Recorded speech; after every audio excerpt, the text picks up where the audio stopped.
Ken Bruce has blasted the BBC for not publicising the news when his Radio 2 show became the biggest on the airwaves, claiming he felt underappreciated.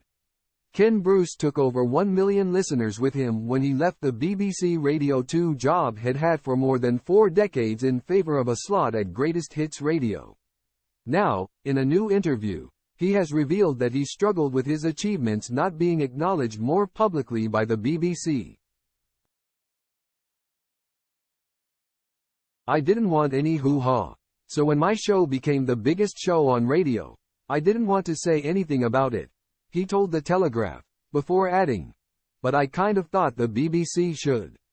I wasn't expecting to be carried on a litter with people strewing palms in front of me, but I thought, surely that's worth a mention?" He quizzed, "As far as I'm aware, it wasn't mentioned by the BBC at all. Ever." What he perceived as silence from the station came despite him overtaking Zoe Ball in 2019 to become the most listened to radio presenter in the UK. Ken now broadcasts to a mammoth audience averaging 3.8 million listeners over on Greatest Hits Radio, and he has detailed some of the reasons he decided to make the switch. He admitted becoming wary when his late colleague Steve Wright lost his Radio 2 afternoon show in 2022 and wondered if he might meet the same fate. "I had already made up my mind to go before that happened to Steve, but I suppose it did kind of make me think, well, that could happen to me.